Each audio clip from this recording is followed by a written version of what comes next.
Hello students, today's topic is sternum. Sternum is a elongated flat bone which occupies the middle portion of anterior thoracic wall. It consists of three parts from above to below, namely manubrium, body of the sternum, and the lowest pointed part is called xiphoid process. This sternum is directly connected with the thoracic part of the vertebral column by upper 7 ribs and their costal cartilages. In addition to this, the manubrium is also connected with the medial end of clavicle by sternoclavicular joint, which makes the part of shoulder girdle. So, the sternum receives the weight of the upper limb. Therefore, the sternum lies at the crossroad between axial and appendicular skeletal. So, here I have separate sternum bone. If you observe the shape of sternum, it resembles a short sword. So the manubrium is corresponding with the handle of the sword.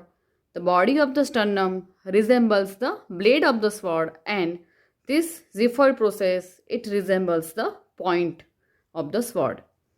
The length of the sternum is around 17 cm and it is longer in male compared to females. Now we will learn each part of the sternum separately.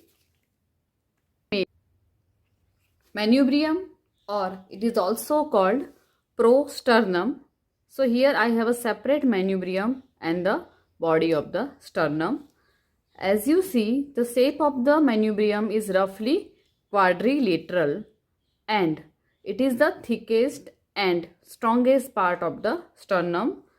This manubrium lies opposite to the body of the third and fourth thoracic vertebra. It is having anterior surface, posterior surface and 4 borders, namely upper, lower and 2 lateral borders. Anterior surface of manubrium is convex from side to side and concave above downward, and the posterior surface is concave and it forms the anterior boundary of superior mediastinum. The upper or superior border is thick, rounded and concave, and in the center it presents a jugular or suprasternal or interclavicular notch, while on each side it is having an oval articular fossa which is called clavicular notch. So this is a jugular or interclavicular notch, while on either side it is having a clavicular notch. If you observe the articular facet for the clavicle, it is saddle in shape which articulates with the sternal end of clavicle and makes sternoclavicular joint, which is compound complex saddle variety of synovial joint. The lower border of manubrium is narrow and it articulates with the upper end of body of the sternum and makes manubriosternal joint, which is secondary cartilaginous joint. This joint corresponds with the lower border of the T4 vertebra. Here, the manubrium and the body of the sternum are lies at slightly different plane, and due to this, the manubriosternal joint, it makes a slight forward projection and makes an angle, and this angle at manubriosternal joint is called sternal angle of Lewis. This is a very important bony landmark. So here there is articulation of second costal cartilage which help in counting the number of ribs. Each side of the lateral border present a full costal facet in the upper part while a demifacet in the lower part. Here you can see this is a lateral border of the manubrium sterni, and in the upper part this full costal facet it articulates with the first costal cartilage, and this first chondrosternal joint which is a primary cartilaginous joint, and this joint is replaced by bone after 25 years of age. In the lower part of the lateral border, it presents a demifacet along with the corresponding demifacet present in the upper end of the body of the sternum. Near this sternal angle, there is a articulation of the second costal cartilage. So, here the lower part, this demifacet articulates with the upper part of the second costal cartilage. Between these two costal facets, the lateral border slopes downward and medially, and it forms the anterior end of the first intercostal space. This is a first intercostal space.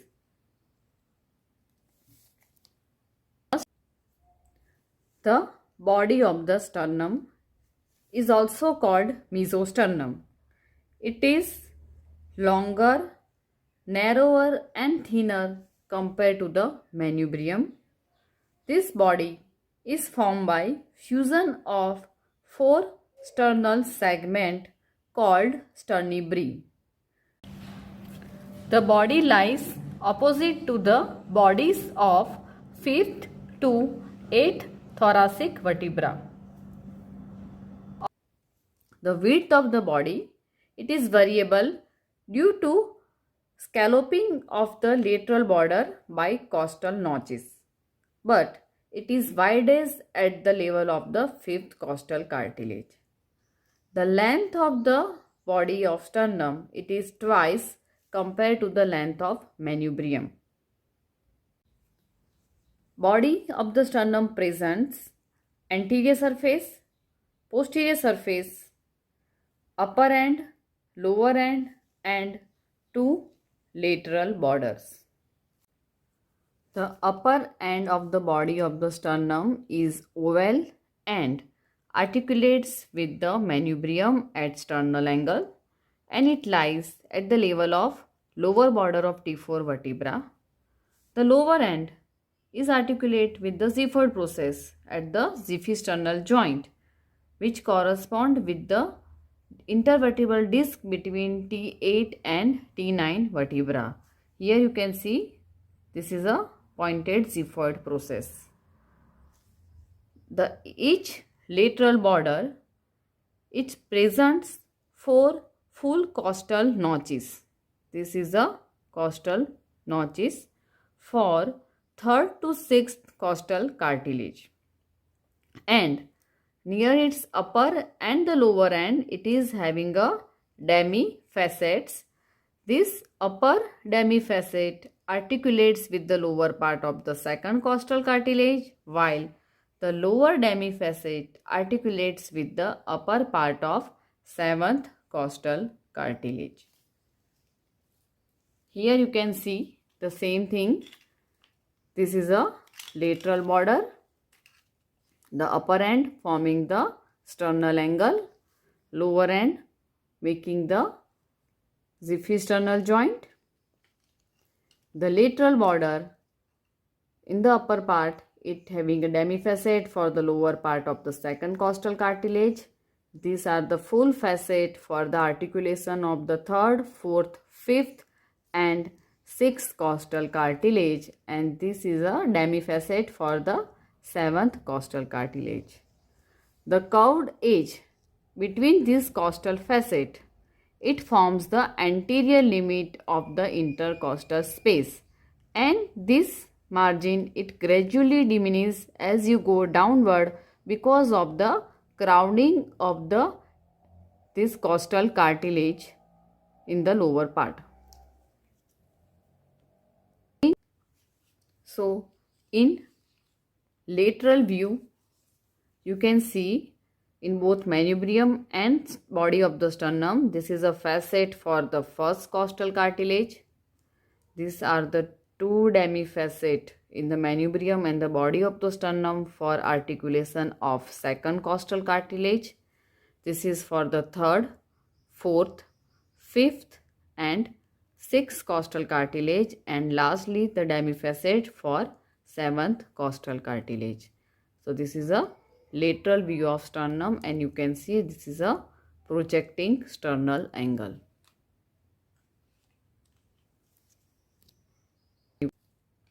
The anterior surface of body of sternum, it is flat and faces slightly upward.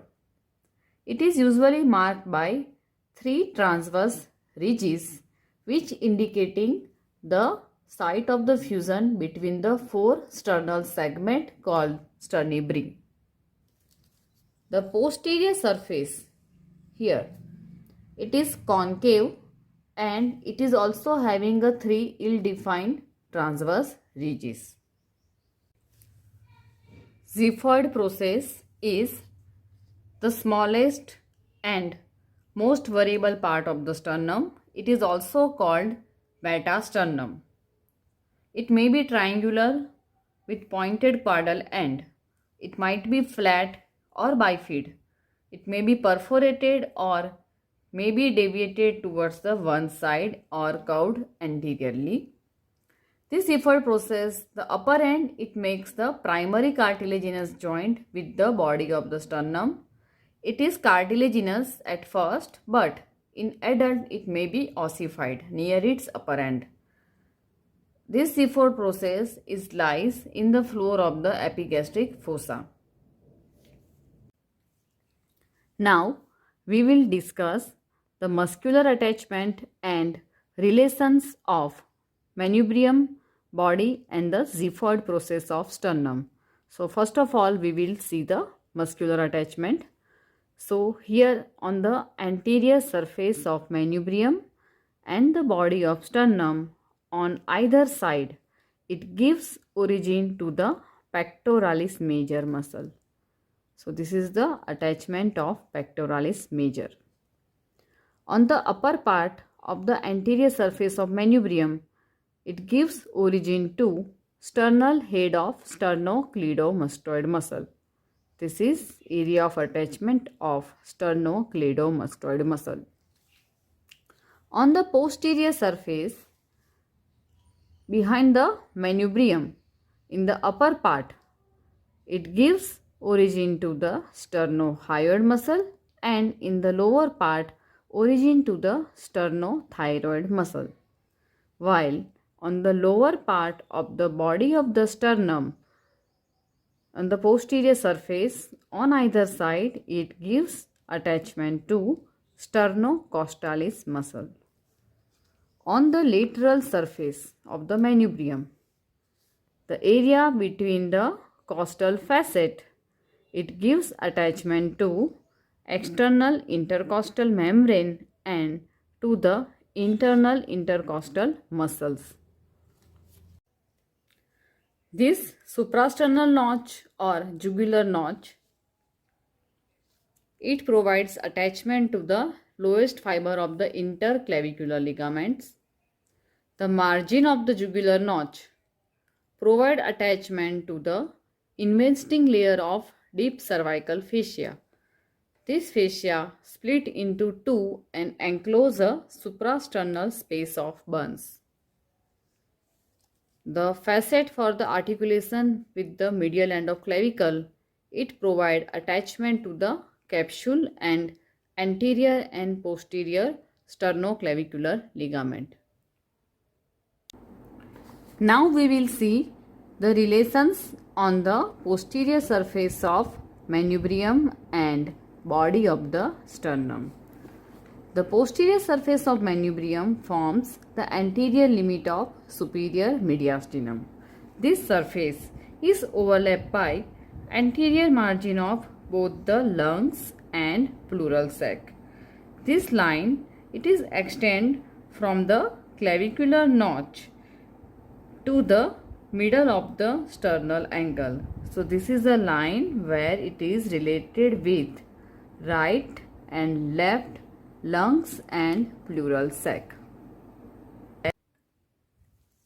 Beneath the lung and pleura, the lower half of the posterior surface of manubrium is related with arch of aorta, while the upper half is crossed obliquely by left brachiocephalic vein on the left side, while beneath it, it is related with the brachiocephalic trunk, left common carotid artery and left subclavian artery respectively.